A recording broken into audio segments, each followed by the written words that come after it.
Veja no ICL Notícias, segunda edição.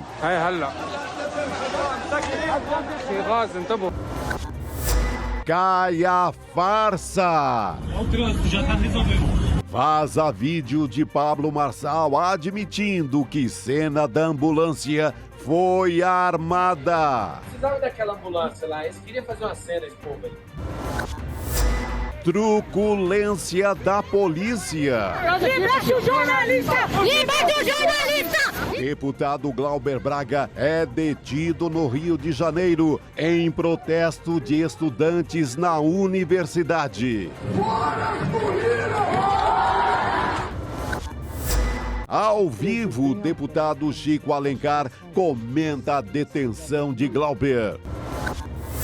Ar irrespirável. Capital do Acre, Rio Branco, fica debaixo de fumaça por causa de queimadas. O ICL Notícias, segunda edição, está no ar.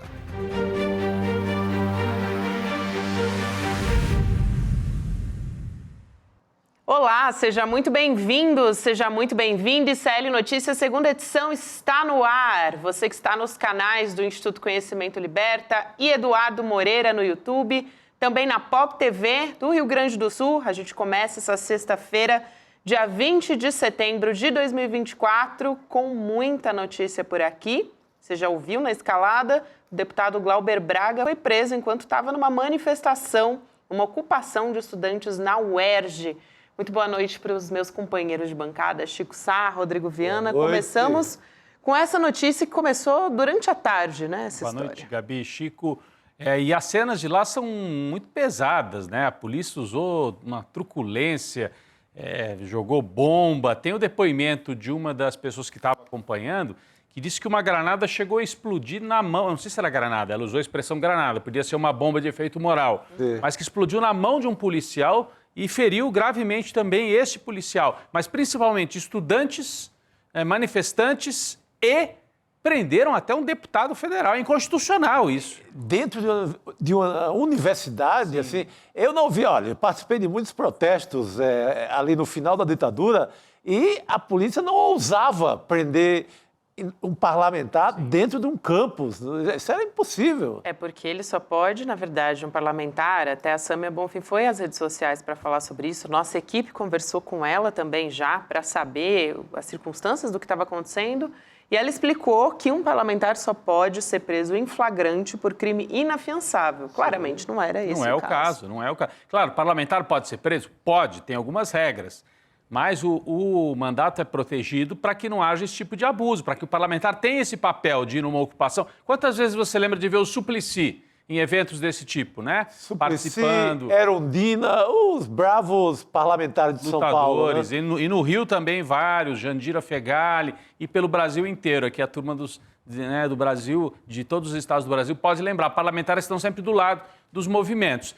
E aí o Glauber, numa sequência, né, ameaçado de cassação, fez um ato fortíssimo na ABI esta semana, ontem, aliás, lá na sede da ABI no Rio de Janeiro, de solidariedade para que não se casse o mandato do Glauber. E no dia seguinte ele vai para a UERJ apoiar os estudantes e acaba preso. Daqui a pouco nós vamos contar toda essa história, né? Vai contar toda essa história. O deputado Chico Alencar vem conversar com a gente sobre a ilegalidade dessa prisão. Eu também já conversei com o Chico Alencar sobre as circunstâncias de como tudo isso aconteceu.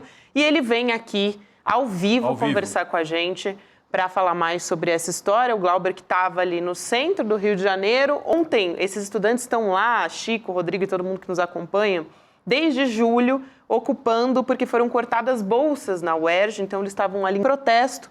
Ontem seria o prazo, vamos dizer assim, da justiça para que eles saíssem. Eles não saíram e a PM o choque foi acionado para retirar os estudantes dali, mas, como a gente viu nas imagens e vai mostrar mais detalhes daqui a pouco, foi com muita truculência. E hoje foi dia de debate também, né, Rodrigo? Mais um debate na capital paulista. Olha, o debate dessa vez, SBT, Terra, né, o site Terra, e também uma rádio aqui de São Paulo. E qual foi a surpresa, gente? A surpresa é que o leão virou um gatinho. O coach, provocador, agressor, né, cheio de gritar, de ser o machão, resolveu mudar o tom. talvez porque tenha disparado na rejeição, esse comportamento dele de fazer bagunça, barulho, provocação, ataque, ofensa, fez com que ele fosse conhecido e ele entrou na disputa, mas ao mesmo tempo fez explodir a rejeição do Pablo Marçal. Então vamos para o destaque aqui, tem manchete já falando sobre isso. O Pablo Marçal falou abertamente durante o debate que ele estava mudando a postura. Ele falou, aquela minha postura que vocês conheceram ficou para trás. Aqui, ó. Era o pior de mim, né? Era o pior de mim, ele falou, né? Debate sem bate-boca tem Marçal em versão mansa e embates sobre propostas. Olha, uma coisa rara, virou até manchete ter proposta no debate, né? Mas essa aqui é a manchete que eu queria trazer também da Folha, ó. Marçal diz que sua pior versão ficou para trás. Agora terá postura de governante. Governante, ele não tem postura de governante. Interessante que ficou para trás agora que ele chegou ao teto nas pesquisas também. Né? Teto de rejeição, né? Bateu no Você teto. vê que ele se dirigiu muito às mulheres, que é o voto. Ele não tem o voto das mulheres de São Paulo. Falou sobre abuso, né, Chico? Abuso. Falou, não é culpa da mulher que está de saia. Eu estava assistindo e falei, nossa, que feminista.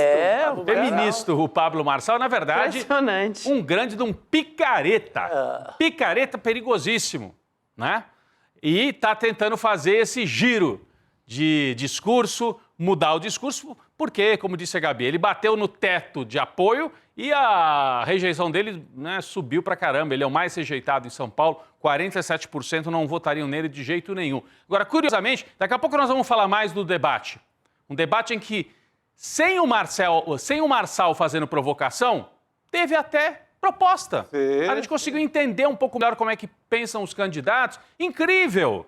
Incrível! Ele estava cumprindo esse papel de um agitador que nubla o ambiente e não deixa o debate acontecer de verdade. Mas, curiosamente, no mesmo dia em que ele muda a postura, ele também vaza nas redes sociais um vídeo em que comenta aquele episódio da ambulância, Chico e Gabi. A gente pode olhar para esse vídeo e falar, nossa, vazou, alguém da campanha traiu e vazou o vídeo? Porque vamos ver o que fala o vídeo e depois a gente comenta. Vamos lá, por favor.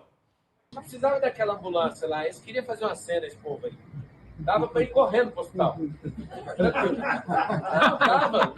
Não é insuportável. Ele está olhando para as pessoas, ele está vendo que está sendo gravado e ele diz assim, eu não precisava daquela ambulância, eu tive que fazer uma cena ali, eu podia até ter ido correndo para o hospital. De duas uma, a minha interpretação aqui. Eu acho que não foi um vazamento assim por acaso, foi proposital, a equipe dele vazou. Proposital. Me parece. E aí, qual é a mensagem que ele tenta passar aqui? Né? De que, na verdade, ele continua sendo o machão. Porque pegou mal para ele aquilo, Gabi, a gente até comentou no dia, quebrou o cristal. Ele apanhou de um senhor de 70 anos, de um velho, vamos dizer a palavra? De um velho. Isso. Ele apanhou de um velho, então toda aquela pose dele de maratonista, do cara Virilidade. Virilidade, como é que fica, né? O cara que enfrenta o tubarão, né? Não pegou bem pro cara que enfrenta o tubarão. Não pegou. Então, esta fala dele é uma maneira dele dizer, eu fiz aquilo porque a minha equipe quis. Eu, na verdade, continuo sendo o poderoso. Não, ele ainda joga em cima, ele ainda atribui a equipe. Joga pra cima da equipe.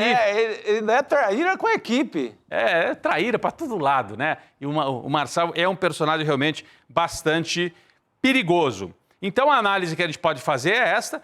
O Marçal, com a agitação que ele promoveu nas primeiras 3, 4 semanas, ele conseguiu chegar num patamar de 20% dos votos e, ao mesmo tempo, uma rejeição de 47%. Então, é um paradoxo. A agitação, esse jeito, né, de provocador dele, colocou ele no jogo e, ao mesmo tempo, tirou. Porque se ele ficar com esse nível de rejeição, ele não consegue disputar a eleição. Ele está tentando manobrar para, sem perder os 20% que ele conquistou, baixar a rejeição e roubar voto do Nunes, do prefeito Ricardo Nunes. Então, é nisso que a gente tem que ficar de olho, nesse movimento, se vai ou não para cima do Ricardo Nunes. E é curioso, olha a cadeirada de novo, cada vez que eu vejo essa cena, assim, a cadeirada aqui atrás. Ao mesmo tempo que o Marçal tenta passar de bonzinho, de calminho, que ele não é, de governante, que ele não é, do outro lado, o Ricardo Nunes faz um movimento inverso. O Ricardo Nunes, o prefeito atual, que é do MDB, esse aqui que está na tela, está se bolsonarizando cada vez mais. Ele já é, né? O vice dele é do Bolsonaro, ele é um cara de direita, né? É amigo da extrema-direita e tal. Mas ele está se bolsonarizando. Ele deu uma declaração contra as vacinas, dizendo que ele se arrepende de ter sido um sujeito que, assim como Dória no governo do Estado, ele na prefeitura teve uma postura assim mais, né, de não, vamos ajudar a fazer as vacinas, a organizar e tal. E aí ele foi dar entrevista para um canal bolsonarista e disse, eu me arrependo daquilo que eu fiz. Vamos ver a frase? A gente separou a frase anti-vax, anti-vacina, bolsonarista radical do Ricardo Nunes. A nossa equipe tinha separado aqui, tem como colocar aqui na tela, ó. Nunes diz que errou ao instituir passaporte da vacina na Covid-19, que ele criou para entrar em alguns ambientes na capital paulista, a pessoa tinha que mostrar que tinha sido vacinada 2 vezes. Ele disse que ele se arrepende. Tem até a frase completa dele aqui, ó, abre aspas.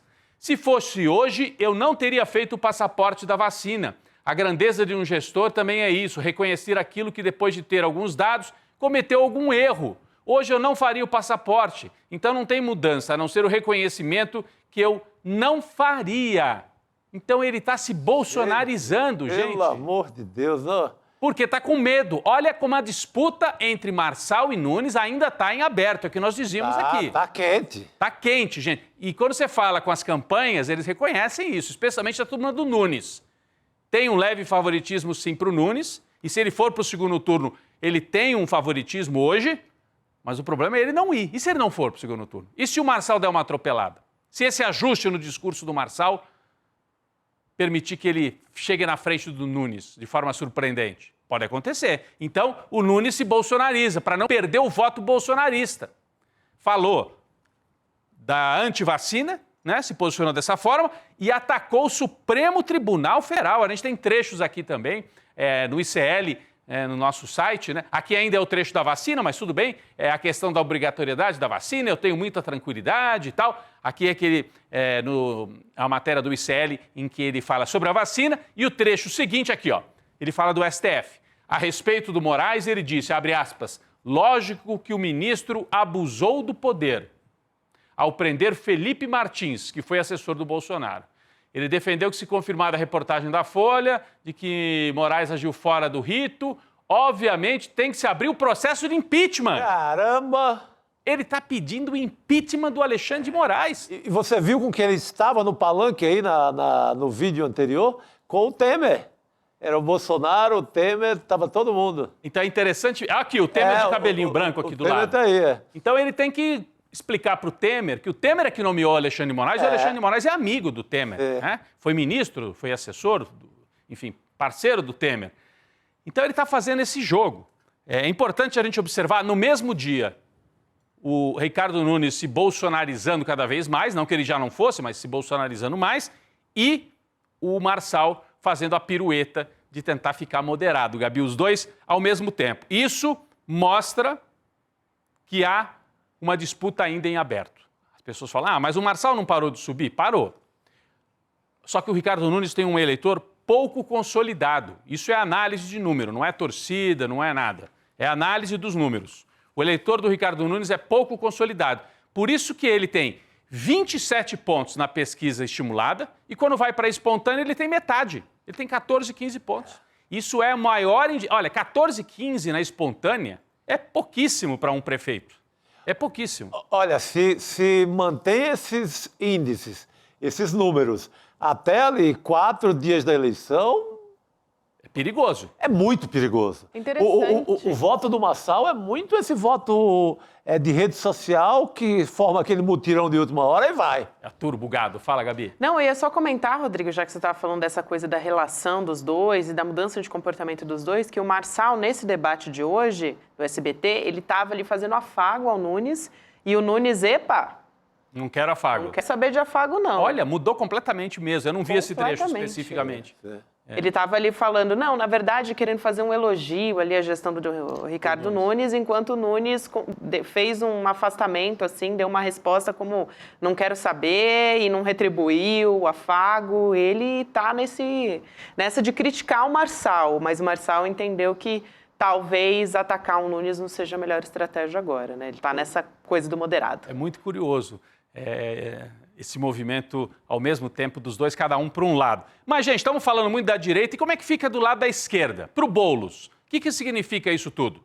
Bom, eu diria que para o Boulos, esses movimentos de última hora do Nunes e do Marçal são positivos, porque mostram uma direita dividida, uma direita que ainda está disputando espaço, né?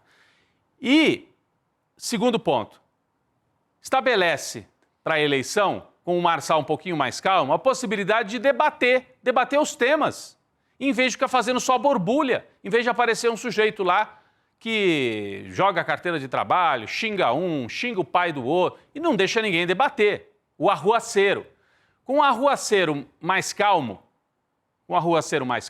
sobra espaço para o Boulos, não só para o Boulos, para a Tabata também, e quem quiser fazer o debate, trazer propostas. O Boulos vinha tentando, né? Falou bastante, a Tabata também.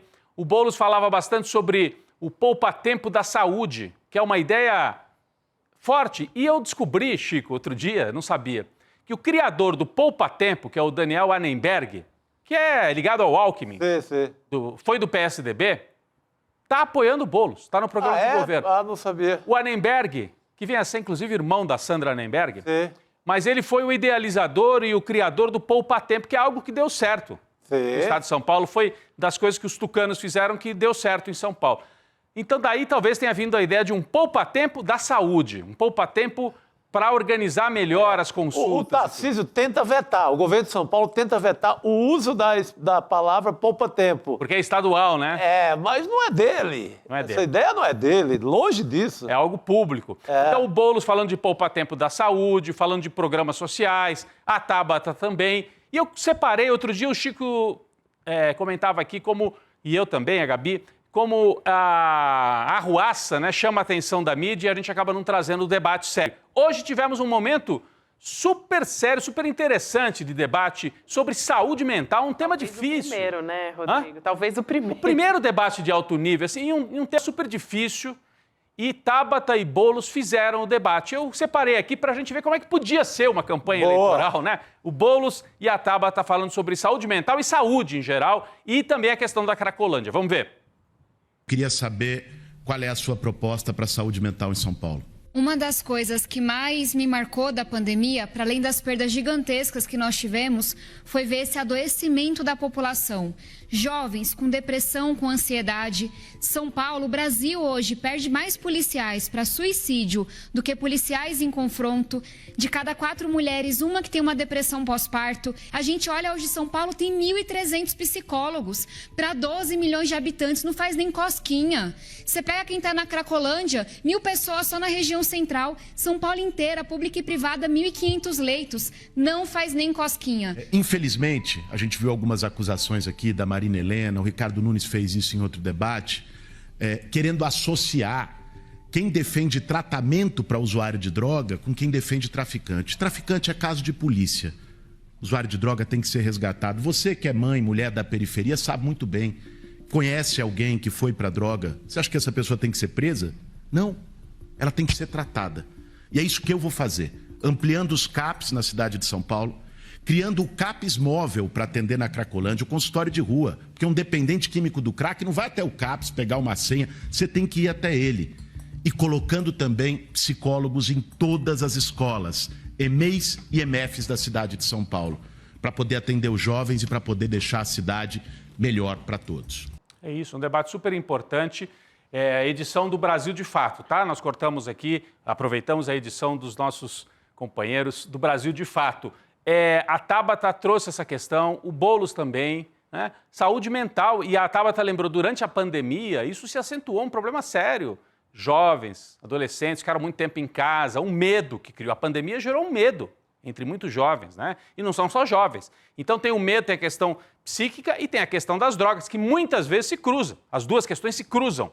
Então, esse debate tem que ser feito com seriedade. Aliás, eu gostaria também que tivesse entrado alguém mais à direita, fazendo, mas a gente tem que dar mais ênfase para a questão policial. É legítimo, né, Chico? Se fosse esse debate. É o debate. É debate. Não, vocês estão exagerando, nem tudo é psicologia, tem uma parte que é policial. É o debate, e a direita tradicional podia fazer esse debate com um nível mais alto, né? Então, mostra que é possível e que é necessário, que é preciso. Tomara que no Brasil, em outras capitais, né, esse debate esteja acontecendo num nível um pouco melhor do que esse aqui de São Paulo, que está dominando o noticiário pelo baixo nível. Mas é isso, eu quis trazer para a gente terminar a semana mostrando como é que podia ser e como é que deve ser o debate político no Brasil. Muito bem.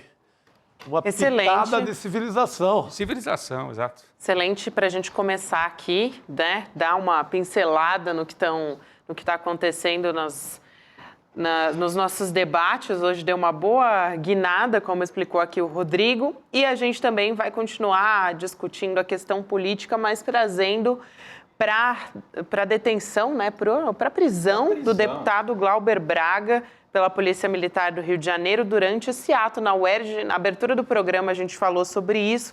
A gente vai trazer imagens aqui, contextualizar, explicar o que aconteceu. Pelo que a gente sabe até agora, porque ele continua preso, olha a imagem, ele sendo levado para o caminhão do batalhão de choque de camisa azul. Dá para ver ali, vamos ver agora com a imagem enchendo a tela. Ali, ó. Ele sendo levado pela tropa de choque, né? Isso. Do Rio de Janeiro. Cara, isso é um abuso sem tamanho, cara. Isso é a polícia militar levando um deputado federal numa manifestação de estudante, num protesto estudantil, dentro de universidade. Nada bate nessa história, isso é impossível, cara. Me pergunto se é porque o Glauber estava assim vestido... Se o Glauber tivesse de terno e gravata com aquela coisinha do parlamentar, será que tinham prendido ele? Eu não sei, né? Ele estava com uma roupa assim de civil, né? Uma roupa assim normal de um cidadão comum, e ele é levado ali, ó. O que o deputado Chico Alencar, eu conversei com ele, ele me contou, foi que a tropa de choque estava cumprindo essa ordem judicial, né, para retirar os estudantes que estavam ocupando a universidade, e eles não quiseram saber. Eles entraram e levaram todo mundo. Então, os estudantes estavam ali fazendo a mobilização, levaram estudantes, tinha estudante de jornalismo também que estava fazendo a cobertura, né, do que estava acontecendo, também foi levado. As pessoas que estavam lá contaram também que eles usaram spray de pimenta contra os manifestantes, incluindo o próprio deputado Glauber Braga também. Ele tinha foi chamado pelos estudantes para apoiar essa manifestação, esse protesto lá na UERJ, que está questionando, que está se mobilizando contra os cortes nas bolsas de estudos contra esses estudantes. Então, eles estavam lá, justamente estudantes de baixa renda, fazendo um protesto contra esses cortes nas bolsas. Gabi, não, eu acho que super legal você trazer o contexto todo. Eu ia só sugerir que a hora que vem aqueles vídeos, que a gente tivesse o som, porque tem ali o embate verbal também. O clima da história. Se a gente pudesse ouvir um pouco, não sei se a gente tem aqui pela nossa produção. Se pudesse subir um pouco mais. O próximo, vamos lá. Esse é ele saindo. Isso, já tem preso, gente. já. Tem gente gritando, olha lá. Depois, na hora que chega mais perto... Está sendo encaminhado para o ônibus onde levaram também os estudantes, né? Isso. Depois a gente tem as imagens dele dentro do ônibus também. Estudante algemado ali, ó. Ali é estudante algemado. Estudante algemado. Pô, mas é absurdo, cara. Tá num ambiente universitário, sabe? Então, isso é abuso total. Cadê o governador, né? O governador não falou nada.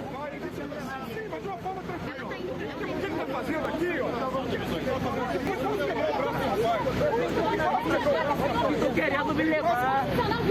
Pode trazer, liberte o jornalista! Liberte o jornalista! Liberte o jornalista! Liberte o Liberte o jornalista. Chico, dá a impressão que até que o Glauber está ali para tentar impedir a prisão dos outros. Ele se abraça para que os outros não sejam presos. É que é isso, Gabi? Isso é muito comum, né? Sim. Em manifestações, em movimentos sociais, justamente porque ele tem uma prerrogativa como parlamentar, está ali fazendo o apoio. E os estudantes chamaram o Glauber também para poder fazer, vamos dizer assim, como se fosse um bloqueio, né, aos abusos que provavelmente aconteceriam ali e, de fato, aconteceram. Então, a nossa equipe do ICL também conversou com a Sâmia Bonfim, deputada federal, e também a esposa do Glauber Braga, e ficou sabendo, a princípio, tudo o que estava acontecendo. Ela disse que vai acionar o Supremo Tribunal Federal porque essa detenção é inconstitucional. Os deputados só podem ser presos, como a gente estava explicando também no início do programa, por crimes inafiançáveis e em flagrante. A Sâmia disse, agora há pouco, informou a gente que o Glauber estava prestando depoimento e que achava que ele ia ser liberado logo na sequência. Ainda não aconteceu, ele segue prestando depoimento até o momento, e qualquer novidade a gente também avisa aqui, traz essas informações.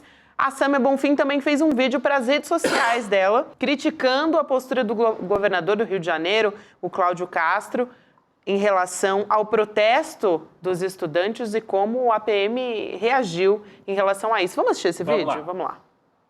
O governador Cláudio Castro passou de todos os limites. Nós vamos acionar todas as instâncias políticas e jurídicas para a reparação desse absurdo, dessa ilegalidade que aconteceu no dia de hoje. Eles vão acionar, inclusive, o Supremo Tribunal Federal, né? Porque Isso, aí há um ataque à prerrogativa de um deputado federal. A assessoria de imprensa da Secretaria de Polícia Militar, porque no Rio é a Secretaria de Polícia Militar, fez uma nota, né? E disse o seguinte: policiais militares atuam em auxílio ao Poder Judiciário para cumprimento de uma decisão no campus Maracanã da UERJ. Aliás, para quem não é do Rio, né, fica bem próximo ali no bairro do Maracanã, próximo ao estádio do Maracanã, o campus principal da UERJ. Até o momento, policiais do Batalhão de Choque e do 6º BPM desobstruíram a rua São Francisco Xavier após manifestantes atearem fogo. Durante as ações, um policial foi ferido, que é o policial que eu dizia aqui no começo, me parece que explodiu uma bomba na mão dele. Esse é o policial que foi ferido. E diz a nota: 4 indivíduos foram conduzidos para a cidade da polícia. Ocorrência em andamento. Não fazem referência ao deputado federal. Será que desconhecem quem é um parlamentar? Claro que não. Eu, inclusive, pedi especificamente um posicionamento a respeito da prisão do Glauber e também dos depoimentos de abusos, porque teve gente ali nos vídeos dizendo: eu levei mata-leão da polícia, eu pedi especificamente, ainda até o momento não recebi nenhum retorno. Diga, Chico. Não, a comunidade ICL comenta aqui que o jornalista seria o Rubem Berta. Eu não vi nem o próprio comentando nas redes sociais. Mas quando eles libertem o jornalista, um deles seria o Rubem Berta. Rubem Berta. Que é o jornalista do UOL, bastante conhecido. E que já fez matérias especiais aqui para o ICL também. Inclusive muitas matérias sobre o universo aí da UERJ, da Universidade Estadual do Rio de Janeiro. Precisa ver se é ele mesmo. Até o momento eu não vi nenhuma informação a respeito disso. Sei que tinha um estudante de jornalismo. Isso que eu tinha lido, que tinha um estudante de jornalista.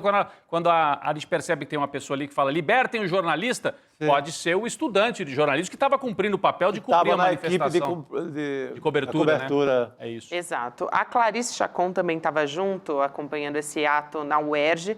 E ela descreveu como aconteceu a ação na tropa de choque. Essa fala. Vamos assistir. Vamos lá. O choque de forma arbitrária ignorou a negociação aberta com a reitoria e disse que ia entrar. Nós fizemos uma tentativa de conter a porta, os advogados, foi muita bomba, muita bala de borracha em cima da gente. Agressão mesmo. Agressão física aberta, invadiram. E aí, teve inclusive um policial que teve uma granada estourada na sua mão. Então, eles estavam jogando granada. Vocês podem conferir que tem um policial que está muito machucado. A mão dele deve estar destruída nesse momento. Mas, bom, nós resolvemos sair de forma não violenta no final, depois de fazer a vistoria na reitoria com a segurança da reitoria. E aí, o choque volta, prende o deputado federal Glauber Braga, o que é inconstitucional, é preciso lembrar, algemou uma estudante, o que também é inconstitucional, segundo a súmula vinculante do Supremo, sem decisão judicial, sem recusa, não pode ter algema. Prenderam um jornalista que estava cobrindo a vistoria da reitoria. É isso, gente. Então, a descrição da Clarice, que estava acompanhando esse ato, Clarice Chacon. Que é da área de direitos humanos. Que é da área de direitos humanos. A gente, mais uma vez, entrou em contato com a Secretaria Estadual de Segurança Pública do Rio e não teve retorno até o momento. Fiz perguntas especificamente sobre o Glauber e sobre a truculência da polícia, que é uma das acusações aí da Clarice, né? Um dos relatos. E dá para ver que ela estava com o rosto todo branco, né, também. Vamos chamar o deputado Chico Alencar para conversar com a gente a respeito disso. Vamos. Ele que também está acompanhando, conversei com o deputado mais cedo. Deputado, boa noite. Obrigada por aceitar nosso convite. Obrigado, querido. Boa noite, Gabriela. Boa noite, Chico. É um prazer falar com vocês, apesar dessas coisas absolutamente desprazerosas, surpreendentes, retrógradas. Eu, me permita o testemunho pessoal. Eu fui estudante lá nos anos de chumbo, do Colégio de Aplicação da UERJ. Fui expulso porque era presidente do Grêmio. Vigorava o Decreto-Lei 477, que era do guarda-chuva do AI-5, segundo o qual a ditadura determinava que estudante que fizesse política podia ser expulso da unidade de educação e impedido de estudar por 3 anos. Isso não foi aplicado sobre mim na integralidade, porque eles permitiram eu sair e buscar concluir o meu, então, 2º grau num outro colégio. Eu era do colégio de aplicação, o Grêmio foi fechado. Mas em todo esse período de ditadura, em que eu vivi minha adolescência e parte da juventude, eu nunca vi tropa de choque dentro de unidade escolar, dentro de colégio público, dentro de universidade. Fiz a Universidade Federal Fluminense nos anos de chumbo também, nos anos 70, no governo mais violento, repressor e terrorista da ditadura, que foi o governo Garrastazu Médici. Eles mandavam espiões, eles sumiam com gente, mas polícia dentro da universidade nem na ditadura. Hoje, no Rio de Janeiro, a tropa de choque da PM do governo Cláudio Castro, sob suposta orientação judicial, foi fazer essa desocupação. E olha, PM treinado em tropa de choque dentro de ambiente educativo é rinoceronte furioso em loja de louça. Não vai dar certo nunca. Deputado. Isso é um contrassenso em relação ao que se espera de educação, de pedagogia, de diálogo. Polícia e universidade, polícia e escola não combinam. Não estou dizendo que os policiais são todos deseducados ou truculentos, mas ali, quando eles vão cumprir uma missão, por isso é polícia militar, que foi muito moldada pela ditadura empresarial militar, que começou no Brasil em 64, é polícia de guerra, de conflito, de natureza violenta, truculenta. Deputado. Dentro da Universidade do Estado do Rio de Janeiro. Isso é absurdo, admissível, e a partir daí todo desbordamento acontece, inclusive prisão do que eles dizem nota oficial. Nem na racionalidade de escrever uma nota eles conseguem se livrar de um embrutecimento. Foram detidos 4 indivíduos. Só faltou chamar de elemento, viu? Só faltou falar elementos. 4 elementos. Mas você ia fazer uma outra pergunta, não é isso, Gabi? Sim, eu ia perguntar a respeito da ilegalidade dessa prisão, sendo o Glauber um parlamentar, deputado, se vocês no PSOL já entraram com alguma ação, se vocês estão se mobilizando para isso, qual vai ser a medida jurídica que vocês vão tomar a respeito disso? Bom, em primeiro lugar, a gente está preocupado em liberar não só o Glauber, mas os outros estudantes, né? Os cidadãos, não os indivíduos, muito menos os elementos. Segundo, está na Constituição. Isso foi um antídoto contra os tempos sombrios da ditadura, onde um mandato parlamentar era cassado por decreto do general-presidente, a toda hora. Muitos que eu ajudei a eleger, saudoso Lisânias Maciel, por exemplo, tiveram seus mandatos cassados sumariamente. Não tinha conselho de ética, plenário se manifestando, não. É pau. Pois bem, deputado está na Constituição, só pode ser preso em flagrante de crime inafiançável. E o que aconteceu não foi nada disso. O Glauber me contou, eu falei com ele já agora à tarde, ele estava lá na Polícia Civil, no Palácio da Polícia, esperando para depor. O delegado que chegou, já estavam todos lá, ele disse, não, vamos resolver isso e tal, é porque eu estou com falta de pessoal para identificar cada um, vai demorar um pouquinho, pelo visto está demorando mais do que devia.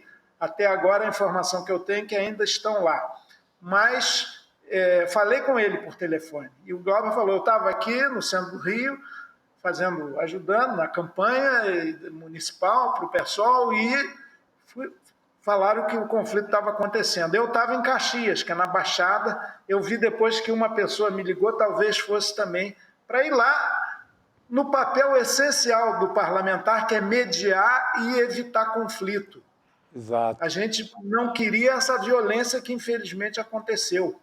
As reivindicações, o pleito, o direito de reivindicar é sagrado, e todo o contencioso entre a reitoria e os estudantes é um outro capítulo que a gente tem que discutir, tem que debater e tem que solucionar pelo diálogo, né? Inclusive com atenção, prioridade aos alunos mais carentes. Tudo começou quando bolsas desses estudantes foram cortadas em plenas férias por uma decisão da reitoria inábil toda a vida, né? Mas isso tudo se acerta, avança, puxa de cá, puxa de lá, vai ao governador para ter mais verbas para o UERJ, enfim.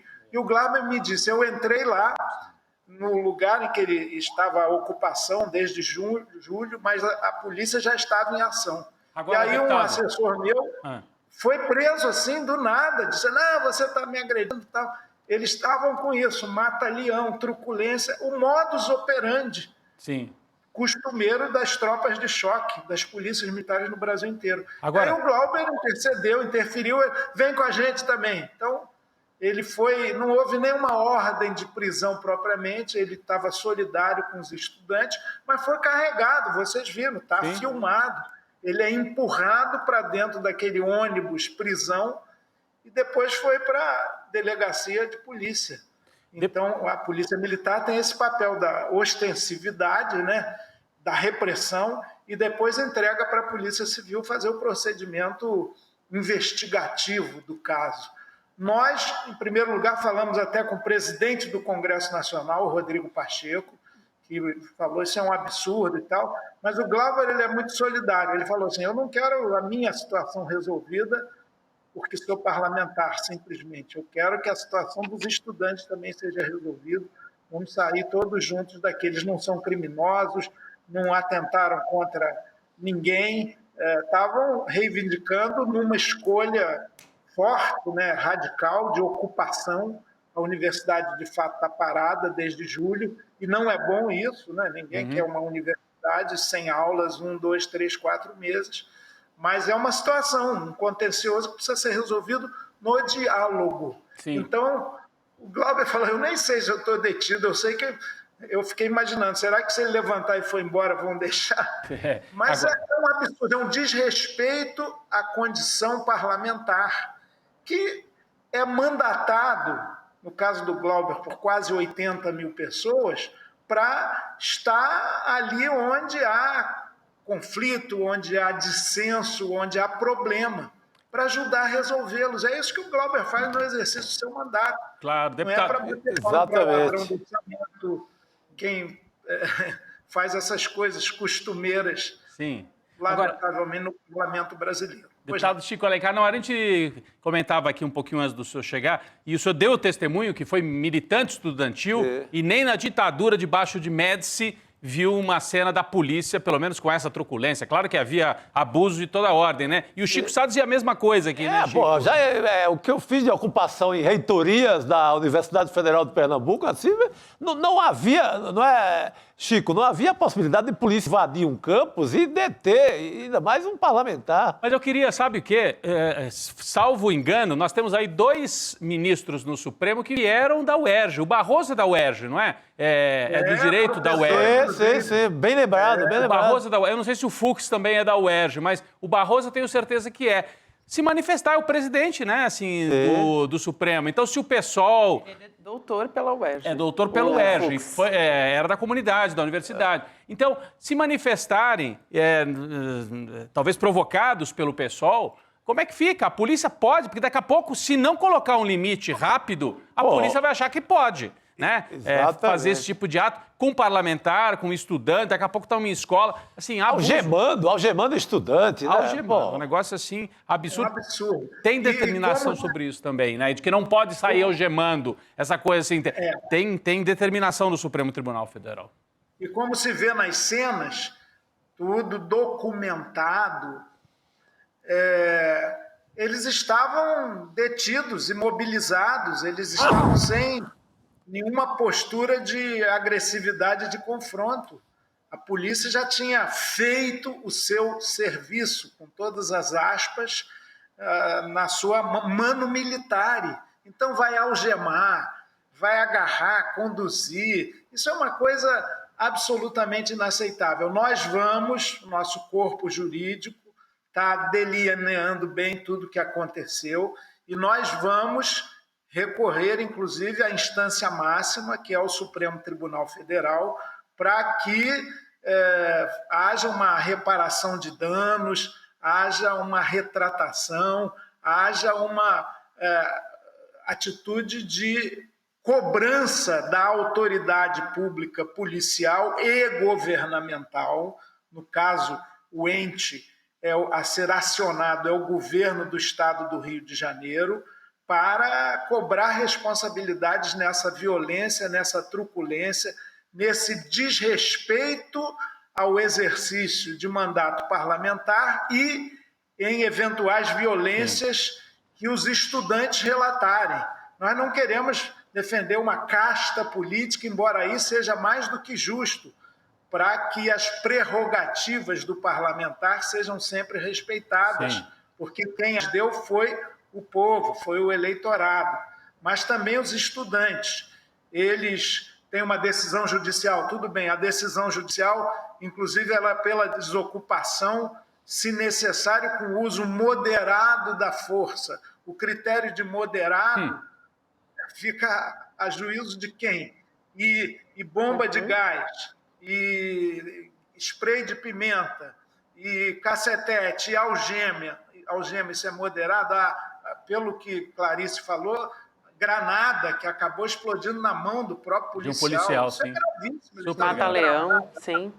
Pode ser uma bomba de efeito moral, sei lá o que foi, mas isso tudo tem que ser apurado com rigor, e a reitoria da UERJ tem que ser a maior interessada em apurar tudo isso. Sem dúvida. Ainda que ela seja parte da contenda, e a meu juízo não teve capacidade, paciência para o diálogo, para buscar caminhos, soluções pactuadas, que eu espero que venham agora, sem prejuízo para os estudantes que precisam da Bolsa, que precisam daquela ajuda, porque não adianta garantir o acesso à universidade se você não assegura a permanência.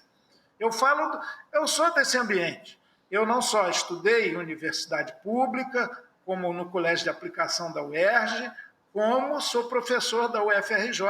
Já teve polícia uma vez lá no campus do Fundão e eu tive até um entreveiro rápido, mas a polícia estava orientada a não se exceder. Não, estamos só aqui nas ruas, porque o Fundão é uma verdadeira cidade, ao contrário da UERJ, que é um prédio.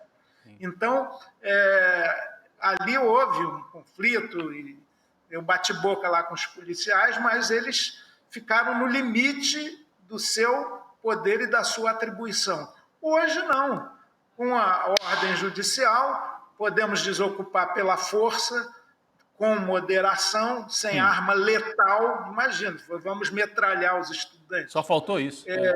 Mas desbordamento nesses casos é quase inevitável pela cultura que vem da ditadura militarista, portanto bélica. Daí aquela história, desmilitarizar as polícias, que domina as polícias militares no Brasil inteiro. Sem dúvida. Tá nisso. Repito, polícia e universidade, polícia e estabelecimento de ensino não combinam.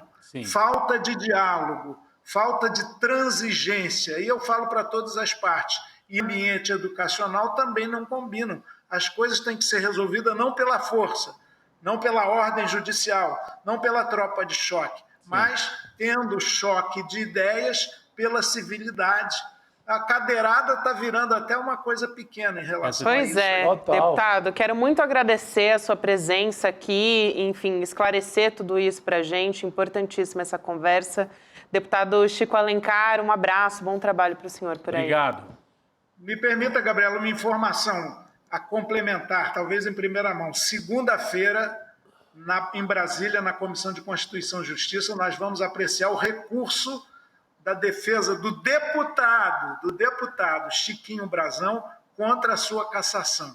Então vamos lá para mais essa batalha. Olha só. Querem caçar o Glauber e preservar suspeitos de assassinato, ladrões do orçamento, mutreteiros de emendas parlamentares, agressores de mulheres. Está tudo muito dissonante nesse país. Muito bem. Informação em primeira mão. Nossa, aqui no ICL. Obrigada, deputado. Um prazer receber o senhor. Até mais. Obrigado. Obrigado. Obrigada por nos atender. A gente falava aqui do deputado Glauber Braga e a gente comentou, né, Rodrigo, que ontem teve um ato contra a cassação do Glauber, que lotou a sede da Associação Brasileira de Imprensa, a ABI, lá no Rio de Janeiro. Prédio histórico. A gente tem até uma imagem ali, exata, um prédio histórico no centro do Rio de Janeiro. Olha só, reportagem no nosso site. O Glauber está enfrentando essa investigação por quebra de decoro parlamentar do Conselho de Ética da Câmara dos Deputados. Já falamos incansavelmente sobre isso aqui no ICL também, justamente porque ele expulsou um integrante do MBL do Congresso durante uma discussão. Essa pessoa do MBL estava falando ali contra a mãe do deputado e aí ele expulsou o integrante do MBL a pontapés. A gente vai conversar com a Cris Serra, continuar falando a respeito desse caso com a Cristina Serra. E depois até mostrar imagens, porque a gente mostrou só a foto e a manchete ali, mas tem imagens do evento na ABI. Olha só, a calçada em frente ao prédio da ABI, que fica ali no centro do Rio. Olha a quantidade de gente que ficou para o lado de fora, que fez fila ali para pegar os elevadores e subir para a sede da ABI. Do lado de dentro é um auditório grande, viu? Eu tive o prazer de lançar o meu livro no Rio de Janeiro, lá na sede da ABI. Boa. Na hora que eu vi aquele auditório, é auditório de antigamente mesmo. Olha o tamanho. Tem duas partes, tem um mezanino completamente lotado, representantes de movimentos sociais, parlamentares de vários partidos, do PT, do PCdoB, enfim, presentes ali, sindicalistas, lideranças populares. E o Glauber fez o discurso agradecendo pela presença de todos que lotaram a sede da ABI nesse ato, para mostrar que ele não está só, né? Que tem um movimento, uma mobilização. Assim como ele está ao lado dos estudantes na UERJ, os movimentos sociais também estão ao lado do mandato do Glauber. É um deputado com 80 mil votos, tem que respeitar, né? E um nome assim combativo, a gente não pode abrir mão do Glauber Braga. Estamos com Cristina Serra aqui com a gente já. Cris, boa noite para você. Vamos falar sobre essa prisão, né? Que, como a gente estava conversando agora com o deputado Chico Alencar, é ilegal e o PSOL, a própria Sâmia Bonfim, já diz que vai acionar o STF contra a prisão, né? Boa noite, Gabi, Rodrigo, Chico, todo mundo que está aqui nos acompanhando. É uma prisão ilegal, arbitrária, típica da polícia militar do governador Cláudio Castro, um bolsonarista, né, que se orgulha das suas atitudes contra o povo, se orgulha de colocar a polícia para massacrar a população e agora colocou contra os estudantes. Esse episódio da UERJ, ele tem uma gravidade muito maior que a gente precisa entender, porque o Cláudio Castro também não esconde de ninguém suas pretensões e objetivos de privatizar a universidade. E um episódio como esse certamente acabará reforçando essa pretensão. Quando a gente mais cedo conversou aqui sobre a pauta, que esse assunto estaria na pauta, eu procurei me informar com pessoas que conhecem muito bem a UERJ, que têm atuação lá, e que puderam me explicar um pouco desse contexto. E uma dessas fontes, inclusive, disse que o governador estaria, neste momento, estudando algum mecanismo de intervenção na universidade, né? Então, infelizmente, esta situação que, para ser bem simples e não aprofundar tanto a discussão, resulta de inabilidades e erros políticos de parte a parte, né, das partes envolvidas nesse processo. Infelizmente, esta situação talvez acabe abrindo caminho, né, sendo um fator de incentivo, de avanço a essa pretensão de privatização da universidade pública, a Universidade Estadual do Rio de Janeiro, que é um patrimônio do povo do Rio de Janeiro, né, um patrimônio fluminense. Então, esse episódio de hoje, ele, na verdade, ele se presta para isso, né? E tem todo um contexto aí nessa situação da UERJ de fomento, né, à animosidade como uma forma de desgastar e desmoralizar também a atual gestão da universidade, né? É importante a gente dizer que a UERJ, aqui no Rio de Janeiro, tem como reitora, né, a professora Gulnara Azevedo, que é da área de saúde, uma militante histórica do SUS, né, de reputação acadêmica admirável, de reputação ética ilibada. E ela, Gulnar, vem sendo, de diversas formas, atacada por pessoas que se sentiram prejudicadas com a sua eleição para a reitoria, pessoas essas que estão a serviço exatamente desse cenário que eu mencionei, que interessa ao governador Cláudio Castro. Portanto, para encerrar, o que a gente precisa entender é: o inimigo comum é Cláudio Castro e seus planos de privatização da universidade. E aí, só para pegar um gancho que o Chico Alencar deixou aqui, é preciso que as partes sentem, conversem com racionalidade, porque o único interessado nesse clima de confronto é o governador Cláudio Castro. Não, Cristina, Chico, Gabi, eu queria só lembrar também, vocês se lembram do escândalo das nomeações de cargos secretos do Cláudio Castro? Ele foi acusado, inclusive, pelo Ministério Público Eleitoral, a partir de reportagens que mostravam que ele indicou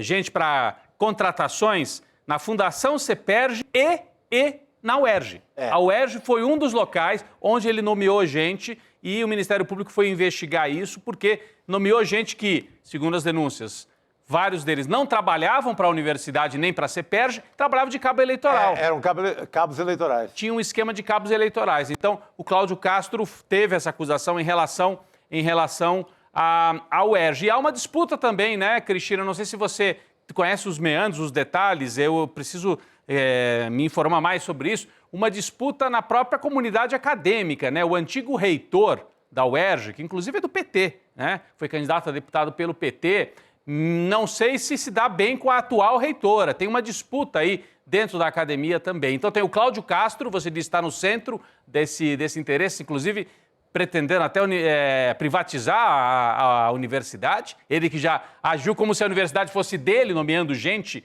para cargos secretos, e agora tem esse interesse. E tem também uma disputa entre grupos diferentes na comunidade acadêmica, não só Cláudio Castro contra a UERJ, Chico. Você pega o festival de denúncias contra a UERJ, que vem saindo em jornais assim, há um ano para cá, aponta assim, para um uso como comitê eleitoral do governador Cláudio Castro. Uma forma de financiar eleições, de financiar candidaturas, via bolsas na UERJ. Então, é loucura total. Me lembra até um pouco aquele escândalo do Banezé aqui em São Paulo, que o governo Quércia empregava cabos eleitorais no Banezé, que era um ramo do Banespa, né? Que era uma linha, que era como fosse um RH do Banespa. Então você dá emprego lá e o cara trabalha na tua campanha. Então essa utilização pelo Cláudio Castro assim, tem sido repetida. Ele tem feito isso constantemente. É um desgaste grande para uma universidade tão importante, Gabi. Aliás, o professor João César, professor lá, o nosso colaborador aqui no ICL. Ele deve saber todos os bastidores dessa disputa aí também, né? Que agora envolvia os estudantes, né? Revoltados e corretamente, né? Cortaram as bolsas de permanência e aquela bolsa para o estudante conseguir fazer a universidade, né? Justamente. Eu não sou do Rio de Janeiro, né? Sou de São Paulo, mas também fui uma bolsista. Então, para eu me formar, tive que ter bolsas. Aquela bolsa garante alimentação, a sobrevivência lá no campus, por aí. Diga, Cris. Eu queria lembrar aqui um ponto importante. A UERJ é a universidade pioneira no Brasil na implantação do sistema de cotas para estudantes negros. Bem lembrado.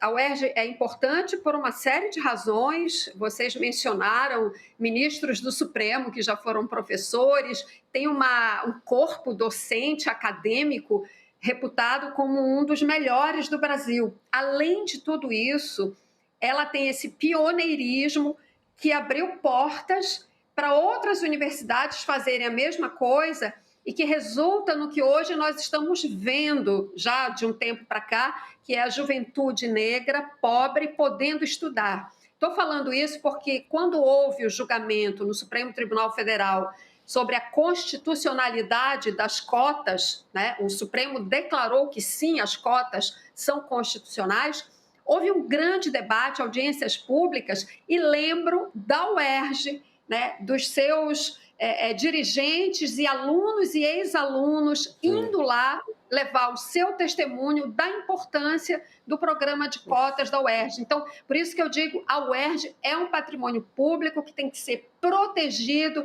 dessas pretensões criminosas do governador do Rio de Janeiro, que se vale, de fato, de um ambiente de muita disputa, como o Rodrigo mencionou. Sim, há, de fato, muita disputa política interna, né? E formou-se, então, esse caldo que resultou nessa situação hoje e que, até onde eu sei, inclusive, teve a participação de integrantes do MBL, fomentando um clima de violência, né? Que eles são mestres em fazer isso, não é? Então, a gente tem que ter muito cuidado ao avaliar essa situação e sempre tendo a clareza de que o inimigo comum, tanto de estudantes que com toda razão reivindicam suas bolsas, como também de professores e da própria reitoria, que tem seus argumentos que precisam ser ouvidos, né?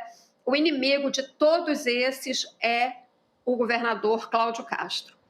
Cris, eu queria aproveitar, já que a gente está falando do caso do Glauber, está correndo aí esse processo no Conselho de Ética, né, a respeito dessa quebra de decoro, e a gente teve esse ato em apoio ao mandato do Glauber ontem, lá na ABI, no Rio de Janeiro. Você acha que, de alguma forma, esse episódio de hoje, né, a prisão do Glauber e toda essa mobilização também que está sendo feita hoje, de alguma forma, pode ser mais um apoio, talvez, dos movimentos sociais, né? Porque de outros parlamentares progressistas, a gente já discutiu aqui, ele não teve tanto, justamente porque tem gente que está aí como candidato à eleição e não quer se manifestar publicamente, enfim, muitas questões, né? Mas não foi o suficiente, não foi a contento para o quanto o Glauber, a gente sabe, é um parlamentar bastante aguerrido dentro da Câmara. Então, queria entender, assim, a sua avaliação sobre isso, se você acha que esse caso também pode, de alguma forma, contribuir. O Glauber é um leão, né? Ele é um guerreiro formidável e é aquele político que, quanto mais desafiado, mais ele luta, né? O que é uma qualidade, uma grande qualidade dos grandes políticos. Eu lembro, Gabi, quando nós conversamos no seu programa, no Em Detalhes, eu mencionei como eu estava achando difícil a conjuntura para o Glauber.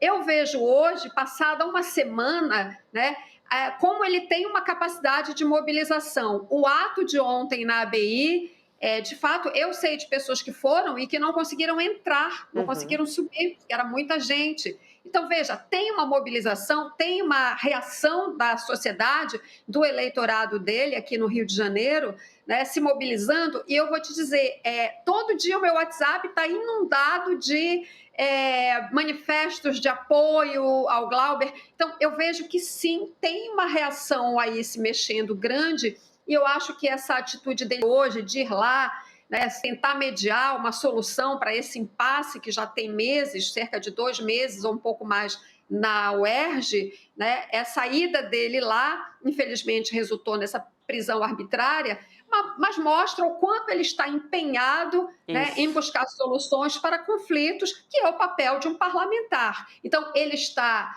enfrentando esse desafio, mas não deixou de atuar, né, naquilo que se espera de um mandato popular como é o do Glauber Braga.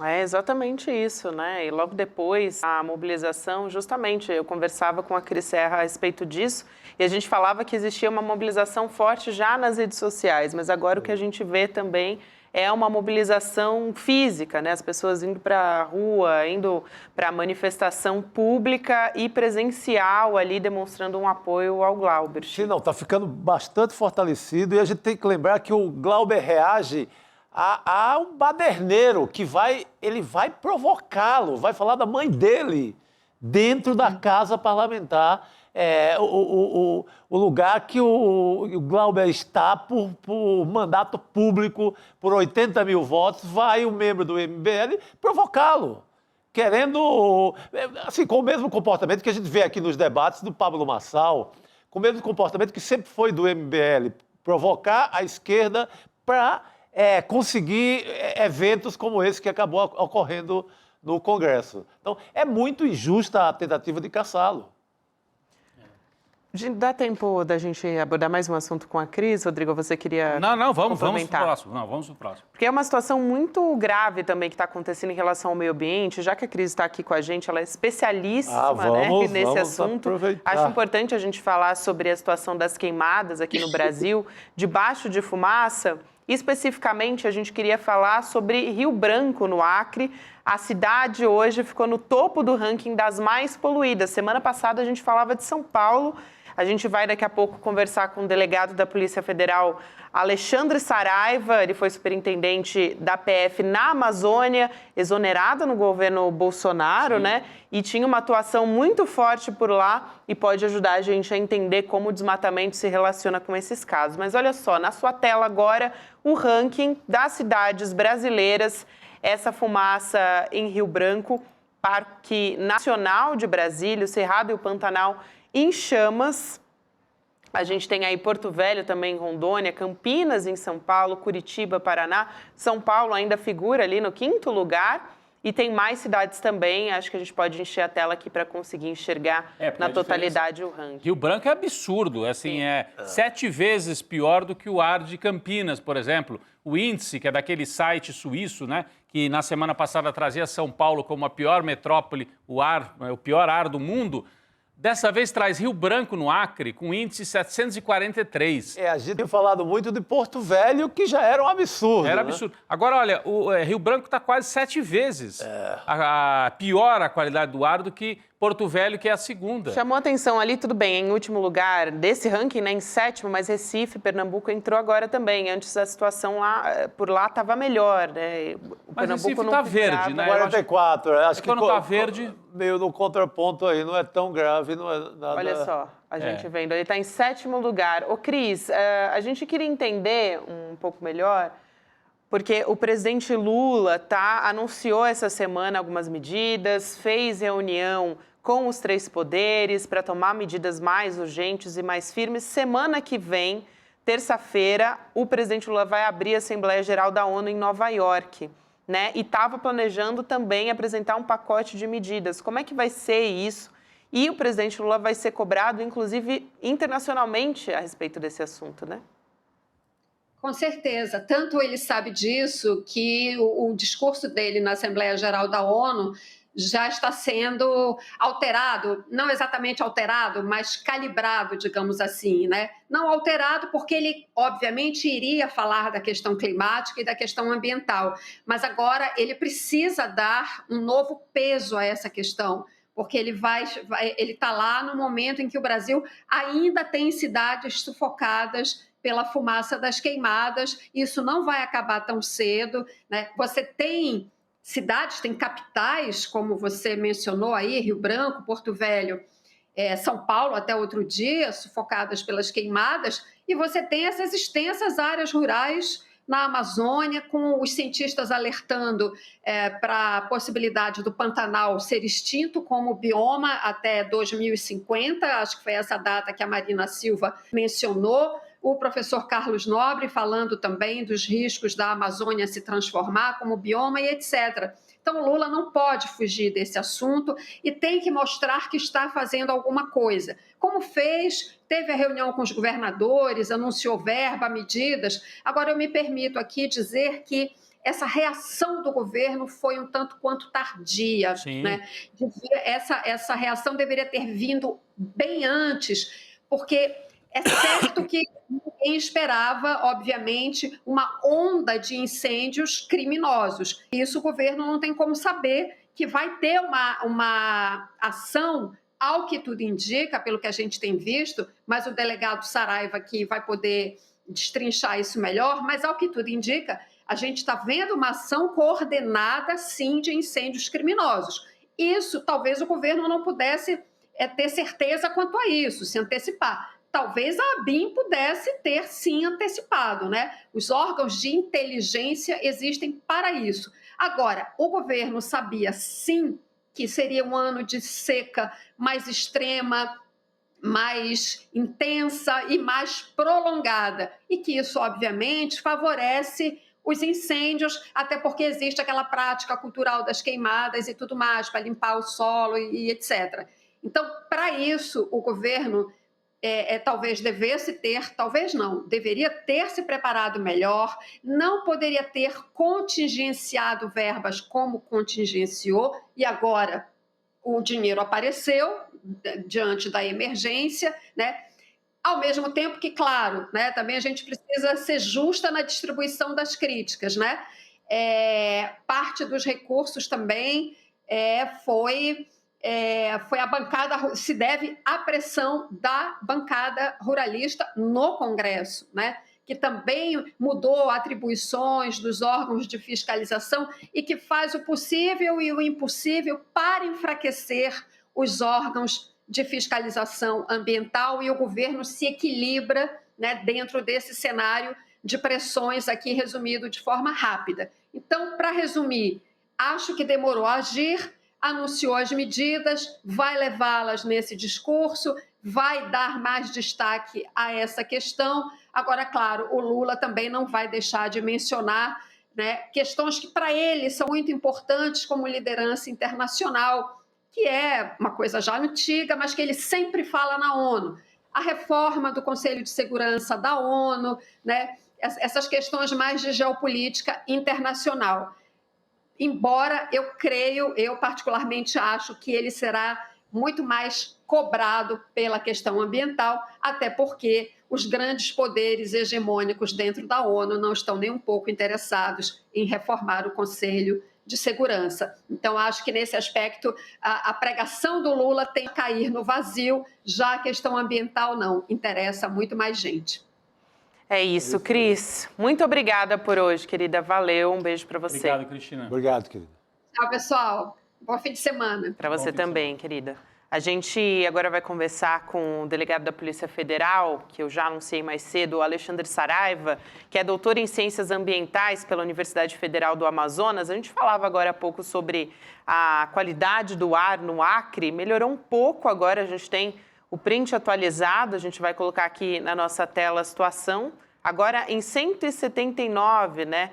A gente medindo antes estava... Mais de 700. Mais de 700, exatamente. Então, aquele anterior, deu uma melhorada, né? Aquele quadro anterior era da hora do almoço, foi a pior hora do dia, passou de 700 nesse índice que é organizado por um site suíço. Agora, já no fim da tarde, essa medição é de agorinha. E as imagens também são de mais cedo, né? As imagens estão de mais cedo. Então, significa que, felizmente, deu uma aliviada, mas ainda é muito vermelho, crítico. ainda está no vermelho aí. Ainda é muito crítico, Gabi. Acho que vale a gente perguntar para o delegado Saraiva, que já está aqui para conversar com a gente, né, a relação sobre essa qualidade do ar muito ruim no Acre e o desmatamento, o agronegócio, enfim, ele vai poder explicar para a gente como é que a gente chega nessa questão das fumaças e das queimadas, como é que tudo isso, uma coisa está muito ligada à outra. Delegado, boa noite, seja muito bem-vindo. Boa noite. Boa noite. Boa noite a todos, meus amigos. O que está acontecendo no Acre está acontecendo na Amazônia toda, né? Isso aí, as queimadas, elas têm uma relação direta com o desmatamento. Então, as queimadas desse ano são o desmatamento, reflexo do desmatamento do ano passado. Claro, existem áreas já sedimentadas em que se coloca fogo, sim, mas isso não acrescenta, isso não causa um aumento das queimadas. Então, o que se desmatou ano passado, e é muito estranho que no índice que foi revelado, que foi divulgado pelo INPE, apontou nos últimos 2 anos uma queda de 40%, isso é uma informação que se choca com esse aumento das queimadas. E as queimadas, por sua vez, também estão ligadas à grilagem de terras, estão ligadas a financiamentos agrícolas fraudulentos decorrentes das grilagens. Então, é uma grande engrenagem criminosa em que a parte visível são as queimadas. Então, apareceram aqueles bobões lá dizendo, a vingança, a gente está colocando fogo. Não, é organizado sim, mas não nesse nível baixo. É muito mais alto. Existe uma bancada dentro do Congresso Nacional, uma bancada do crime ambiental. E qualquer tentativa de reduzir o desmatamento, de controlar a madeira ilegal, senadores e deputados se dirigem lá para pressionar o Poder Executivo. Então, a grande responsabilidade pelas queimadas está nos governos estaduais, no Congresso Nacional, que é bom lembrar que tiraram do Ministério do Meio Ambiente o cadastro ambiental rural, o acesso ao cadastro ambiental rural, que é gerido pelo Serviço Florestal Brasileiro, tiraram o Serviço Florestal Brasileiro do Ministério do Meio Ambiente, isso logo no início, então, tiraram as ferramentas que poderiam ter sido usadas para prevenir isso. É uma situação que pode ser evitada. Delegado. Não é uma sentença de morte. Isso pode ser evitado, mas tem que ser evitado um ano antes. Agora, mandar apagar o fogo é o que dá para fazer. Mas o mais importante é evitar isso para o ano que vem. Principalmente sob o ponto de vista dos empréstimos bancários. Porque eles grilam essas terras. Primeiro passo, vão lá e tiram a madeira mais valorizada. Exportam. Segundo, acabam de desmatar o resto, botam fogo. Aí a terra é grilada. Colocam ali meia dúzia de bovinos, que a gente até chama de boi zelador. Aquele boi está ali não é com o objetivo de produção agrícola, mas sim de sedimentar uma posse legítima. E isso é muito bem demonstrado quando a gente olha os números do IBGE do crescimento da produção agropecuária nos últimos 10 anos na Amazônia Legal. É um crescimento pífio, em torno de 6 a 8%, enquanto o desmatamento subiu mais de 120% no mesmo período. Então, e depois que eles têm essa terra grilada, essa terra é dada como garantia para se conseguir empréstimos nos bancos, nos bancos estatais. BASA, Banco do Brasil, Caixa Econômica, enfim, eles recebem esse dinheiro, não plantam nada, e aí, quando aparecer a execução judicial para cobrar aquela dívida que vai penhorar uma terra que nunca foi dele, mas ele ainda dá mais um passo, ele vai no Proagro, que o Bolsonaro colocou 4 bilhões de reais nos últimos 2 anos do governo dele. É a única seguradora no mundo que tem 30% de fraude. E aí ele diz, deu gafanhoto, choveu, fez sol demais e eu perdi toda a minha colheita. Ele recebe ainda. Então o Proagro tem um déficit por ano de 30%, decorrente de fraude, de 30% a 40%. Isso é inviável.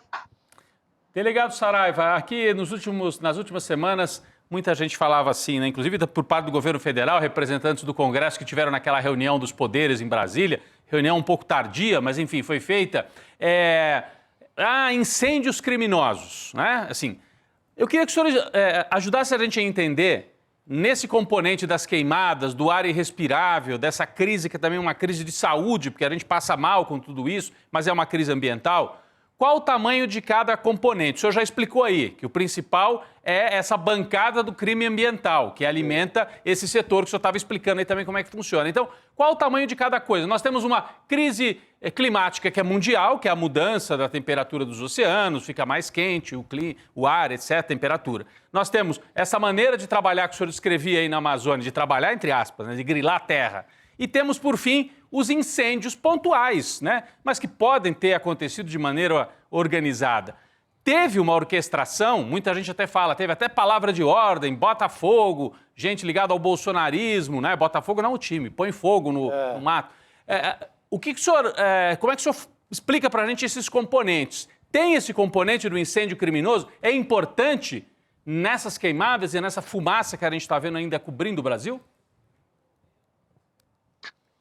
Olha, os incêndios são criminosos, mas não por essa gangue aí de idiotas. Isso é inexequível. Você imagina, a Amazônia tem mais ou menos, vamos pegar a floresta, uns 3,5 milhões de quilômetros quadrados. Se a gente quiser planejar a logística para conseguir incendiar a Amazônia, é impossível. Então, eles estão fazendo, na verdade, uma cortina de fumaça para tirar do foco exatamente aqueles que são os criminosos, que geram essas queimadas todos os anos em larga medida. Agora, tem jeito. Tem imagem de satélite. Tem o cadastro ambiental rural. Você olha na imagem de satélite, hoje os órgãos federais e estaduais de meio ambiente têm acesso às imagens com resolução temporal de menos de 24 horas, ou seja, conseguem enxergar o que está acontecendo ontem em toda a Amazônia. Então é só você seguir a fumacinha e ver onde começou.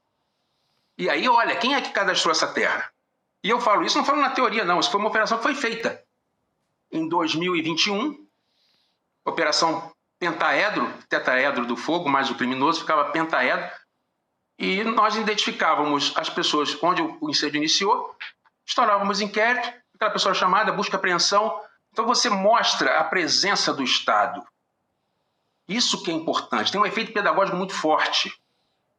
Então, não é que se vai conseguir instaurar inquérito contra todos, mas a gente cria na mente do criminoso a incerteza, o risco. Sim. A mesma lógica da lei seca. Qual a probabilidade de ser parado na lei seca? 0,01%. Mas isso faz com que 80% das pessoas pensem antes de beber e dirigir. Então, o que precisa acontecer é passar para a sociedade brasileira, passar para a população da Amazônia, que essas ações do Estado brasileiro em relação à proteção da Amazônia não são pontuais, são uma política de Estado. Que, aliás, a pauta ambiental deveria ser suprapartidária, porque a água que o cara de direita bebe é a mesma que o cara de esquerda bebe. O ar que um respira é o mesmo que o outro. Então, esse consenso é necessário que aconteça algum dia, né? Porque o que a bancada ruralista faz, na verdade, é um tremendo tiro no pé, porque a floresta amazônica tem uma importância fundamental no equilíbrio climático no mundo todo e especialmente no Brasil. Perfeito. Então, a regularidade das chuvas, que é fundamental para a produção agrícola, ela deixa de acontecer com o avanço do desmatamento. E nós estamos vendo isso acontecer o tempo todo, mas nós temos uma bancada muito poderosa. Vocês peguem aí, são 9 estados na Amazônia Legal. Não estou generalizando, né? Mas só de senadores são 27. É forte. E quando a gente vai ver lá no TSE as doações de campanha, tá cheio de madeireiro. Tá cheio de madeireiro. E nós temos a responsabilidade das instituições que também precisam rever as suas estratégias. O que está sendo feito até hoje não está funcionando. Eu acho que esses números do INPE, de redução de desmatamento, a metodologia do INPE, eu não conheço, nunca vi. Ciência se baseia em metodologia. Eu preciso dizer como cheguei àquela conclusão. Eu nunca encontrei a metodologia que o INPE usa para calcular o desmatamento. Como assim? Foram usadas, as imagens da Planet foram utilizadas, todos os bancos de imagens foram utilizados. É preciso da transparência, da metodologia. A palavra é transparência para muita coisa. O cadastro ambiental rural devia ser de acesso público. Os processos que autorizam o desmatamento, que tramitam nos órgãos estaduais, deveriam ser públicos. Isso, aliás, está previsto na Convenção do Rio de Janeiro, ECO 92, que o Brasil foi signatário, em seu princípio 10, diz que todos os arquivos, processos administrativos ou judiciais de relevante interesse ambiental devem ser públicos. E a ECO 92, o texto da ECO 92 se tornou lei, porque já houve um decreto legislativo e um decreto presidencial outorgando. Mas ninguém se lembra disso. Essas informações são fechadas às 7 chaves e a gente não tem acesso. E a melhor forma de se resolver o problema de governança da Amazônia é a transparência, a luz do sol sobre os dados que existem. Por exemplo, quantos órgãos ambientais apreenderam de madeira ilegal no ano passado? Um assunto, né, delegado? Preciso prestar conta dessas coisas. Um assunto que o delegado, para quem não lembra, tem o conhecimento de causa. Ele é afastado do governo Bolsonaro, da função dele no governo Bolsonaro, por ter enfrentado a máfia do Ricardo Salles. Ricardo Salles, deputado por São Paulo, que faz parte hoje dessa bancada do desmatamento, né, delegado? Então, aqui temos a fala de quem conhece todo o processo, de quem enfrentou o homem do vamos passar a boiada. E aí da fotografia da madeira para exportação. Exatamente, que ele relata muito bem no livro dele, no Selva, que eu recomendo aqui para os nossos espectadores. Mas, deputado, vendo essa imagem de Rio Branco, praticamente um apocalipse, isso é resultado de tudo isso, né? Dessa bancada que protege madeireiros, que protege garimpeiros, as máfias que estão vivas na Amazônia, né? Mesmo com mudança de governo. Exatamente. Eu cheguei na Amazônia em 2011. Era uma organização criminosa, fui em Roraima, era uma organização criminosa que atuava na ilegalidade no mercado ilegal de madeira. Em 2017, 2018, 2019, era essa mesma organização criminosa, as mesmas empresas. Nós prendemos de novo. Então, entra governo, sai governo, mas essa organização está muito bem estruturada nos governos estaduais, que apoiam descaradamente essas atividades. Então, é muito complicado tudo isso, né? E aquele local onde houve a maior apreensão da história, que tem quase uma centena de laudos periciais, pelo que eu sei, continua acontecendo lá. A mesma não coisa, houvesse tido operação. E outra coisa, eu já investiguei todo tipo de crime. Não tem nada mais perigoso que madeireiro ilegal. Então, assim, eu até na época dessa confusão eu brinquei, quer manter sua carreira, não se meta com madeireira. Né? Porque os caras têm uma articulação que eu nunca vi criminoso nenhum ter, de conseguir pegar um monte de senador e lá no gabinete, na época foi no gabinete do ministro, não só do ministro do Meio Ambiente, como também do ministro da Justiça. No gabinete do diretor-geral da Polícia Federal. Quem faz isso? Se não tiver muita confiança na impunidade? Eu acho impressionante o Ricardo Salles sorrindo, sentado em cima do tronco da madeira. Eles eram abusados, né, Rodrigo? É assim, parece um moleque achando que está passeando. Olha ele ali, olha ele ali, né? Eu já vi muitas vezes essa imagem, mas hoje olhando a fumaça em Rio Branco e revendo e ouvindo o delegado Saraiva, ver esse moleque sentado aí, não é um moleque, é um deputado, mas muito abuso, né? É muito abuso, é demais. A gente vendo mais uma vez as imagens lá de Rio Branco. O quê? Diga, delegado. Sabe o que explica isso? A Interpol, há 2 anos atrás, fez uma estimativa, está lá no site da Interpol, que a madeira ilegal movimenta por ano 153 bilhões de dólares. É um mundo de dinheiro.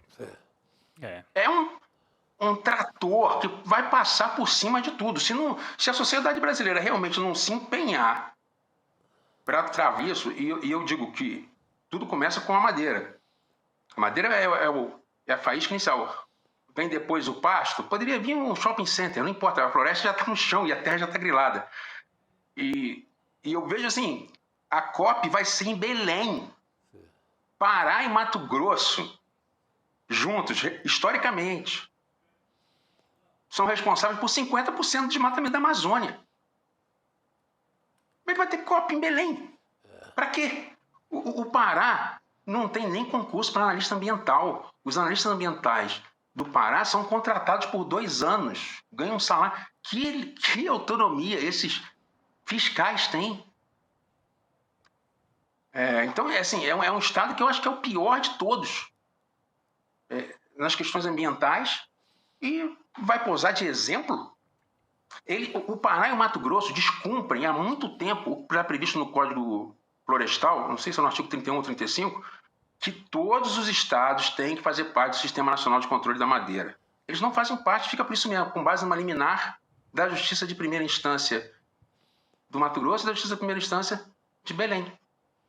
Então, fica muito difícil para as autoridades controlarem a madeira ilegal se não tem acesso a esse sistema. É a mesma coisa que você tirar da Polícia Militar o acesso ao banco de dados do Detran. Sim. Como é que vai saber se um carro é furtado ou não? E por aí vai. Delegado, quero muito agradecer a sua presença aqui, o delegado da Polícia Federal, Alexandre Saraiva, né, que é doutor em Ciências Ambientais pela Universidade Federal do Amazonas, esclarecendo aqui pra gente esse cenário que é bastante complexo e que precisa de medidas muito firmes do governo federal, porque até agora o que a gente está vendo é esse ar, a gente está acompanhando as imagens e é muito, muito grave. Obrigada, delegado. Até uma próxima. Prazer. Boa noite, querido. Muito obrigado. Obrigado por a gente virar esse jogo. É isso. Se Deus quiser. Vamos tentar, mas é muito difícil, né? Porque você tem esse dinheiro todo das madeireiras que financiam bancadas, financiam governos estaduais e são bilhões. Temos informação aqui, informação nova, né, a respeito do caso da prisão do Glauber Braga. Ele continua prestando depoimento, né, pelo que a deputada Sâmia Bonfim está acompanhando aqui, informação que chega da nossa produção, do Ricardo Gouveia está conversando diretamente com ela e disse que ela, né, na verdade, que o deputado Glauber Braga continua em depoimento. O delegado conversou com a gente agora. Enquanto isso, a nossa equipe estava atualizando essa informação. E, na sequência, a gente espera que ele seja liberado, assim como as outras pessoas que estavam fazendo ali a manifestação, a ocupação na UERJ. Chico e Rodrigo. Essas são as informações que a gente tem. Cara, não pode. Já foi uma cadeia de ilegalidade aí. Prendeu o deputado em território de universidade. Pelo amor de Deus. Nossa solidariedade ao Glauber e aos estudantes e funcionários da UERJ que passaram por esse momento que nos faz lembrar a ditadura militar realmente, Gabi. Total. É isso, gente. Vamos trazer mais informações sobre o nosso lançamento da série Betts, o jogo sujo que ninguém comenta, que foi estreia ontem aqui no ICL. Foi um sucesso, gente. Para quem perdeu, vai poder rever hoje, então, a estreia da série. No evento de ontem, a gente teve milhares de pessoas acompanhando e que descobriram como é que essas apostas online estão impactando diretamente as famílias brasileiras. Por que esse tema é tão importante? O Chico Sá fez parte do debate, né, Chico?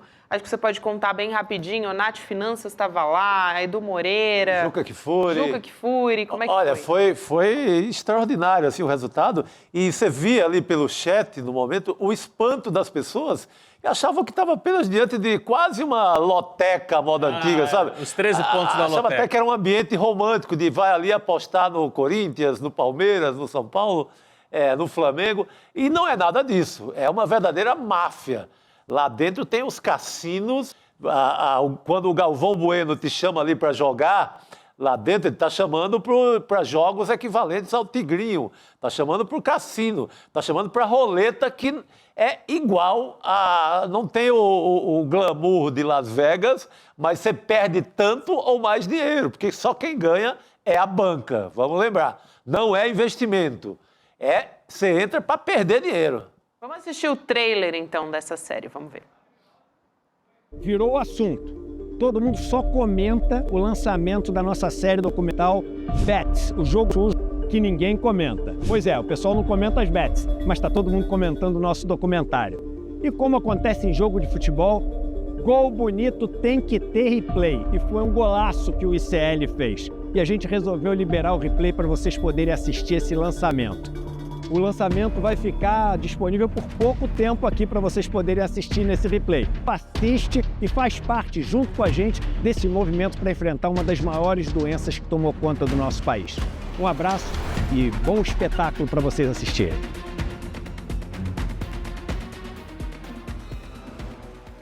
Então o replay está liberado por tempo limitado dessa exibição especial do nosso primeiro episódio da série, também com esse debate incrível que o Chico contou aqui pra gente.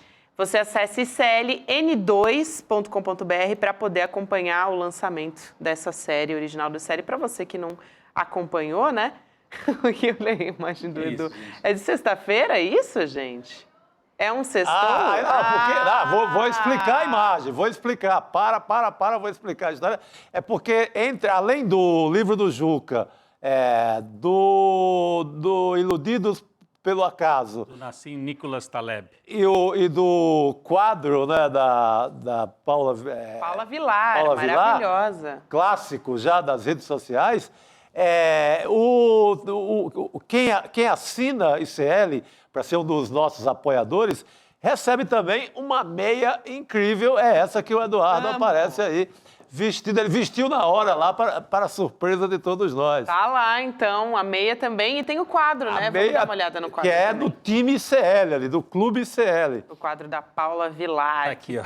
Gente, ela posta assim, ela tem um trabalho de arte incrível. Olha, e aí tá tudo. É como se o celular virasse uma maquininha daquelas caça-níquel que antes havia espalhadas por todas as esquinas de São Paulo. Então, a Paula conseguiu resumir nessa imagem toda essa máfia das bets. Então, esse quadro é um dos presentes para quem assinar e virar membro solidário do ICL, é isso? Isso aí. E livros, quadro e meia. E a meia. E a meia é bonita. O livro é o livro do Juca Confesso que perdi, Companhia das Letras, Memórias do Juca Kfouri, uma citação ao Confesso que Vivi, né?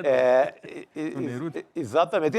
O livro, o Juca conta as lutas, as batalhas dele com a CBF, com a máfia da loteria, com máfias ligadas aos esportes, né? Então, tem tudo a ver com o documentário. E ele participa também do documentário.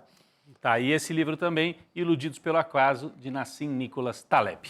É isso aí, então, gente. CLN2.com.br para você poder assistir esse replay, que é por tempo limitado, e você pode ter acesso a todos esses presentes que estavam liberados ontem também.